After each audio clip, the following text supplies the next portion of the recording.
দেখতে পাচ্ছি, আবার খাঁচার ভিতরে বন্দি, ওটাও দেখতে পাচ্ছি। আচ্ছা, অন্য কেউ বন্দি আছে? ও মহিলা তো আছেই, কিন্তু ও ছেলেবেলা আছে। তো এখন ওই মহিলা যে আসলে তোমাকে যে এভাবে কষ্ট দিচ্ছে, হ্যাঁ, আমি ওটা টোটালি একটু জিজ্ঞাসা করি।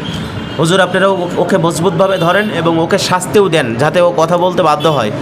তুমি এই মেয়েটাকে কেন কষ্ট দিচ্ছ বলো? কি বলে বলো।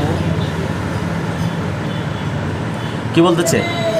বলে না, কিন্তু হুজুররা ওকে আগুন দিচ্ছে, কিন্তু ও বলে না, কথা এখনো বলতিছে না। কথা বলবে না, কথা বলতে চাচ্ছে না, তাই তো? হ্যাঁ, আচ্ছা, ঠিক আছে।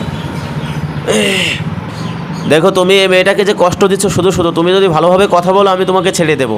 হুজুরা যে ধরেছে তোমাকে আমি মুক্তি করে দেবো। ভালোভাবে কথা বলো, তাহলে অসুবিধা নাই। আর যদি ভালোভাবে কথা না বলো তাহলে কিন্তু এই মেয়েটা সুস্থ করার জন্য যা ইচ্ছা তাই করবো। এখন তুমি বলো কতদিন আছে এই মেয়েটার পিছনে, এই ছোট্ট এশা খাতুনের পেছনে কতদিন লেগে আছো তুমি?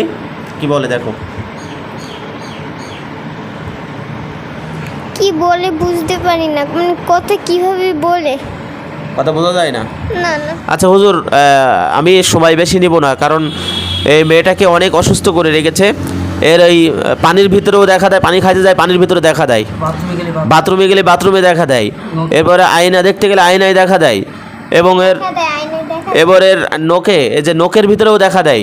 মানে এর জীবনটা একটু অতিষ্ঠ করে তুলেছে এবং অনেক দিন যাবত এই ঝামেলাটা হচ্ছে, কেউ ঠিক করতে পারছে না।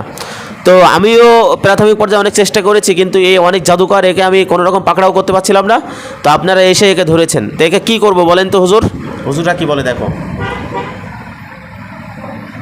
হুজুররা তো বললে যে আমরা এদেরকে পাকড়া করতেও পারছি না। ওই হুজুররা বলতেছে হ্যাঁ, ওখানে একটা শক্তিশালী মুমিনজিন বাহিনী যেখানে আছেন, সুলাইমান হুজুর, মুমিনজিন সুলাইমান হুজুর, আপনি আপনার বাহিনীটা নিয়ে একটু চলে আসেন তো ওই জায়গায়, ঈশা খাতুনের পেছনে যেখানে আছেন। দেখো তো অনেকগুলো হুজুর, এই থেকে একটা বড় হুজুর সহ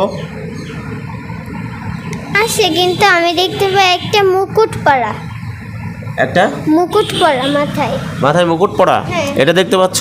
হ্যাঁ, আচ্ছা হুজুর, এই মহিলা অনেক দাজ্জাল, এই মহিলাকে শেষ করে দেন। দেখো তোকে মেরে ফেলাচ্ছে কি, দেখো তরবারি বের করে মেরে ফেলাচ্ছে কি, দেখো। হ্যাঁ, হ্যাঁ।